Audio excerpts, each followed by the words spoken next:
So, I consider I have about 25 exceptional or top stories that I really like to share with you guys. All sorts of ridiculous things. I found 50 grand surfing in Hawaii once. How I've, like, that's one of the stories. How I was caught discharging a lethal firearm in public when I was 8 years old. That's another story. The tree people is the best story I think I have. These are all on my YouTube channel. The story I'm going to tell you guys today is a story of when I was 14 years old and had a little bit of a near-death experience while kung fu training on sand dunes. Are you ready? So, I was 14 years old, you guys. I was a mere dagger at the time back then. We can't quite say a mere pocket knife, not at 14, but I was but a dagger back then. And I watched an anime, Yu Yu Hakusho is what it was called, and I really got into martial arts and was like, this is the coolest thing. I took karate as a kid. I wasn't quite the Karate Kid, but I did take karate as a kid. And I really like that sort of thing. So I ended up going around to a whole bunch of different schools with my mom at the time, and we kind of interviewed them and looked at them and, you know, checked out what would be a good fit. And we finally found a school that taught Kung Fu, Hungar Kung Fu. And my mom grew up in Detroit, and an inner city school, and had, you know, there's always issues with that sort of thing. So my mom basically asked them, just asked them, you know, what kind of fighting are you going to be teaching my son? And Sifu, which is the Chinese word for master, he basically said, no, ma'am, I'm not going to teach your son how to fight. I'm going to teach him how to kill. And I'm sitting there like, huh, okay, well, not quite what I expected. She's like, that's the right answer. This is fantastic. I was like, I grew up in Detroit, I know. That's, okay, good. And I'm just sitting there like, oh, well, all right, works for me. And I don't really know what to think. And so we get really excited about this school.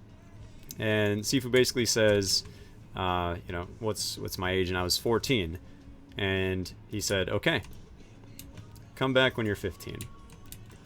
And I was like, no, what? What? Dang it. I want to learn Kung Fu now, you know? Man, can you imagine a 14-year-old who's so hyped up? I mean, maybe if you guys are directly in this situation, I don't know, off of anime combat, and you want to get stronger, and you've had some karate experience, and you want to get more into serious martial arts, you found the school, and then they tell you to come back in a year. Like, oh, man. I almost couldn't take it. Like, at this point, you guys see how, I guess, good I am at, like, foregoing the easy right now temptation in the sake of longer gains in the future and more reliable results. Well, I kind of had it ingrained into me by force as a pretty young age. So now I've got my heart set on this Kung Fu school, and I can't get into it. And over the summer, I was going to join at the end of summer after I got into school. My birthday is September 20th, so I had the summer to, like, get so ready for this. And as most teenagers, kids that at least live somewhat close to a forest, it was always fun to pick up sticks, hit stuff with it, and, you know, pretend they're blades, and I don't know, just whatever. I was always doing something that I felt was like faux martial arts almost. Well, the summer comes, and I actually enroll in this summer camp, and we go up to Surf City, Michigan. And I don't know if you guys know about Surf City, Michigan, but it's not just all about surfing out there in the ocean. It's almost like surfing on land, because they have sand dunes that are hundreds of feet high. People told me about this, and it, like, I was like, oh, okay, yeah, like mountains of sand. It wasn't until I actually got there that I realized the magnitude of these things. It was astounding. They were just monsters, just rolling hills of sand. It was the craziest thing. What's up, Voztech? How's it going, dude? Just telling this near-death experience story about Kung Fu training. So, in this summer camp, there are all sorts of different activities and things, and, you know, we'd have, this was only, I think, about a week, maybe 2 weeks, one of those. There's a big hall for, you know, we eat and have camp events later in the night and stuff like that. But we had this free period of hours throughout the day. So Yeah, it was pretty unstructured actually for like the afternoon and into the early evening. And at lunch we all met, and the camp was like, "Hey, head count, where's everybody?" And same thing for dinner and things like that. I'm just gonna pop servers real quick. Right. Except I can't for 17 seconds, so we'll wait on that. All right, so good stuff. And there was one particular sand dune that was the biggest of them all, you guys. This was the Mount Vesuvius, the Mount Everest of sand dunes. And the camp actually called it Mount Baldy. Giant sand dune, giant. And what happened is, basically, after dinner every day, the whole camp would get together, and we would go out there, and we'd start at the bottom. And it would take us a really long time. It would take us like a half an hour, basically, after we left the hall of eating or whatever, and then we'd walk up this thing. And at the very top, they would tell like camp stories or whatever it was. Look at the stars. I can't really remember, but just camp stuff. And it was every day. And generally what happened was people didn't really make it up there. Right? Like, this thing was a little bit absurd. And I was blown away by it. I was in extremely good shape, 14, run around. I did soccer as a kid and karate and all that stuff. And I get to this mountain. If you guys have ever tried to go up a hill of sand, it's very, very hard. Let me just tell you. It's very hard to do this. So, as I'm like stepping and taking the next step, my first step slides in like a half of a foot or another foot, and I have to plunge it out and keep climbing.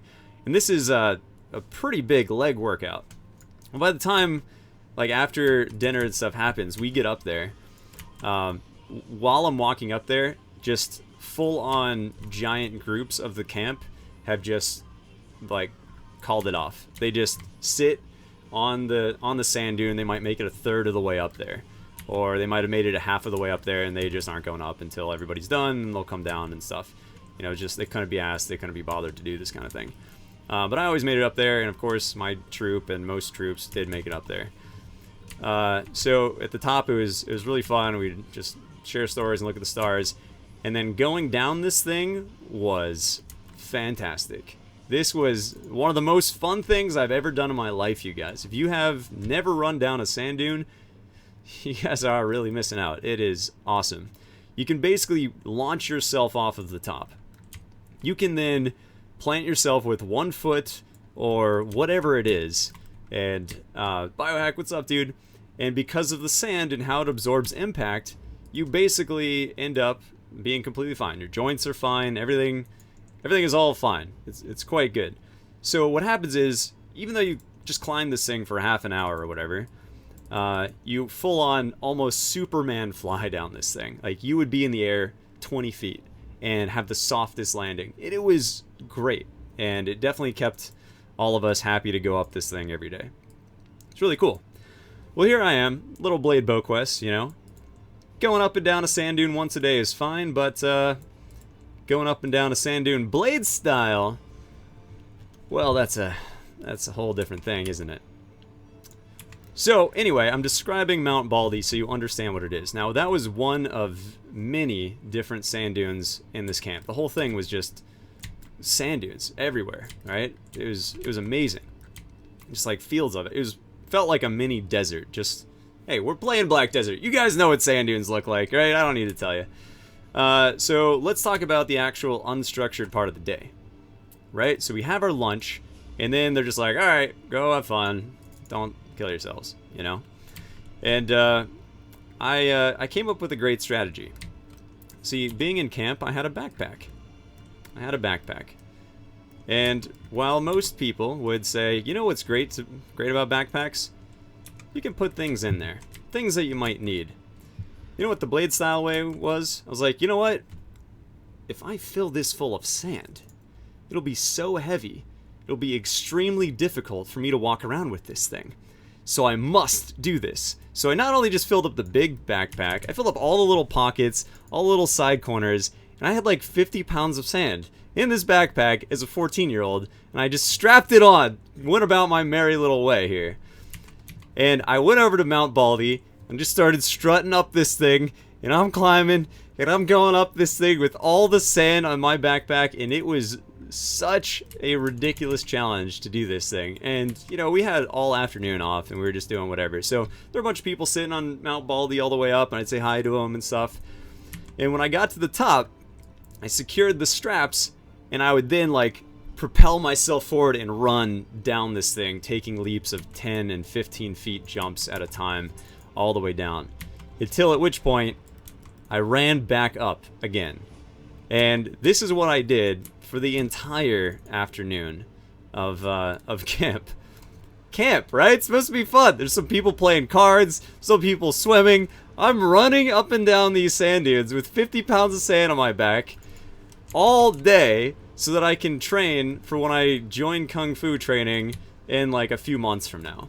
And Mount Baldy wasn't the only one. I would go up Mount Baldy, instead of just coming back down, I'd jump off it and run down it the other way. And then I would just run all the way up the next one, up the next one. I mean, I ran miles up and down these sand dunes every day, as much as I possibly could. So after like 5-6 days of this, it was pretty crazy. Basically, oh man, all the elites are gone. Dang. We would have some kind of, what was it, like a lunch or something. And I set down my backpack, and everybody just knew me as the weird kid with the backpack who runs up and down sand dunes, right? Not much has changed. A little bit, but not that much. And so while we were at this big camp kind of feast thing, I had my backpack sitting down, and somebody was like, hey, what's in that thing, by the way? And I unzip it. Wait, you're that one weird kid, basically? I still am, man. Yeah. We call it blade style. I'm rather fond of it. So, I unzip it. It's filled with sand. The guy's jaw almost hit his, like, chest here. It was the craziest reaction. And not just him, but this drew attention because he's like, dude, I'm always sitting at the bottom of that mountain. You are running up and down this all week. You're telling me, he like lifts it up. He's like, are you kidding me? Are you kidding me? He's like, get a load. Dude, he had sand in his backpack. It spread throughout the camp like wildfire that I had been loading my backpack with sand and carrying it everywhere I went so that I could one day be stronger in Kung Fu. So they picked it up, and they thought I was insane. They're like, I can't even get up it normally. Are you kidding me? And it's what I did all day. Until like the end of the week, right? Well, after all these days of doing it, and like I said, I went miles up and down these things and all the way over close to the ocean, and there was nobody around, really. It was a big camp, and they kind of just let us do our thing. So there were times when I was no closer than like a full mile away from camp, just out in sand dunes. Maybe further, I don't know. Which, when it's up and down sand dunes, a mile's a long freaking way, guys. And what happened was, I definitely tried my best to be a responsible Kung Fu training backpack sand runner, dune runner. You know, because, I mean, I don't want to do anything dangerous. Let's do this the right way to get stronger. That was my goal. Not irresponsibly. So I'd always bring 2 bottles of water. And that particular day, I ended up drinking them really early in the day, and I was still out there hours longer. And if you guys don't know about heat stroke, let me introduce you to a new concept. It hits you really, really fast. Okay? And it's not just dangerous, it's deadly. For sure. People die of heat stroke all the time. And it's crazy. Even though I thought I was hydrated, it only takes a few hours for you to not be hydrated anymore. Especially if you're running. And especially if you're running up and down sand dunes. And then especially more if you got 50 pounds of sand on your backpack. Nothing was good about this. And I had no water, and I'm out there still hours more. Sun is just beating down. It's over the summer. And eventually, I get to this point. I don't really know exactly where I am. I have an idea of where the camp is. And I am like halfway up one of these sand dunes. I'm just looking up. And I didn't even notice it, but I was then sitting down. Like, my knees just kind of bent a little bit, and I'm there. And I just leaned back, and it just felt so good to lean back, and it felt like this desert oasis was just I don't know, tranquil and coming over me, and my eyes closed, and I was beginning to fall asleep, and I was like, I just need to sit here. This is gonna be, and it was literally the most comforting feeling ever. And at that exact moment, oh man, all right, don't worry, I'll go back. We won't lose any of that. And Game of Pawns, or Game of Pawns, of course, with the host. Thank you so much coming in. If you guys don't know my friends, absolutely, you gotta hit up their channel. We're right in the middle of a BoQuest story here, talking about Kung Fu training. I was trying to get into a Kung Fu school. They said come back in a year. So I was running up and down sand dunes training for it in summer camp. And so I don't lose any of the momentum that you guys were all on the edge of your seats. I know we're right at that point, basically, but definitely check out my friends here, guys. I am now, after days of doing this and out of water at this particular time, I just get completely overcome with this relaxing feeling. I'm sitting down on the half of this big sand dune, and I'm starting to fall asleep. My eyes are closed, and 100%, it was one of the most just, you know, that time when you've worked as hard as you can all day, and you finally get to sit down, you know, and just everything's off your feet, your back. Well, it was like that. And as I'm falling asleep, I just get this like blast feeling that hit me no softer than if I was hit by a truck. And the message was, you have to get back to camp now. And I just heard that as if like I had a megaphone in my own ear. You have to get back to camp now, right? As I'm falling asleep, and as comfortable as I've ever been in my life that I can think of. And my eyes wrench open, everything's spinning. I can hardly see anything. And I kind of get the idea of where camp was. I was like, it's over there. I have to climb back up this sand dune that I was halfway through and couldn't make it. And I do actually trudge my way up this thing. Like the idiot that I certainly still am, I brought my 50 pounds of backpack sand that I had carrying around with me. Right? Whatever. That's, I know, doesn't make any sense, but I did. Crawling and like trudging my way towards it. Well, I get there, I finally actually get back to camp, and everybody's like singing or something, and I'm there, and I full on just go as unconscious as I could possibly ever be, while still being able to hear. It was really weird. I couldn't see anything. I thought I was sleeping, but I could hear voices, and the voices were basically like, hey, something is not right with him. He's losing it. And next thing I knew, I was being carried. I remember being carried. I remember hearing my camp counselor voice saying like, he's dehydrated, we got to get him to the infirmary. They had to carry me so far to get me to this thing. And I remember most of the journey. I wasn't completely out, which should show you how bad of a state I was in, that I could hear but not see and not have any kind of feeling or do anything else. And what happens is I finally get to this infirmary, and I just remember they kept waking me up and like pouring water down my throat. It was the scariest, crazy thing, and I didn't want to drink, right? I wasn't thirsty at that point. I was almost dead at that point. But they kept waking me up, and it was so uncomfortable to keep drinking this, and I felt full and like just overhydrated and hated it, and they didn't have IVs or anything to actually really fix things that were going on. But after hours, I eventually like can start seeing again, moving my head around. It was just this weird state of in and out of consciousness. It was the most messed up thing. And you know, they basically said you were desperately dehydrated and stricken with heat stroke. They're like, we picked up your backpack. How did you even get this here? And I was like, I spent the last 7 days running up and down sand dunes with this backpack on, full of sand. I must get stronger. I'm gonna... I passed out again. That was literally, you guys, that was this experience at camp. And the next over a week, I was deathly ill. We think that it got as bad as I was bitten by a mosquito after that and hit with a West Nile virus, because I was throwing up for a week, and it was like my body was so close to not functioning, not continuing. This was the most ridiculous thing ever. Of course, I brought it on myself by being an idiot, but hey, you know, these things happen. And since then, the camp has had a strict buddy system of, you have 2 campers that can never go out of their out of each other's sights. It was like the biggest thing, you guys.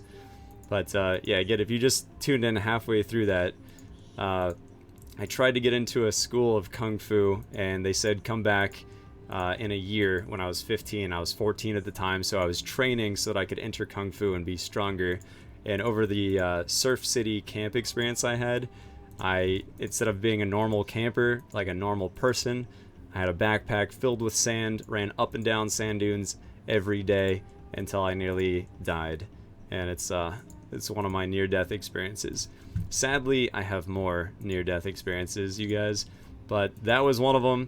That is my BoQuest story, called one of the top 25 Kung Fu training and how I almost died in the sand dunes. So, there you go, guys. Full story.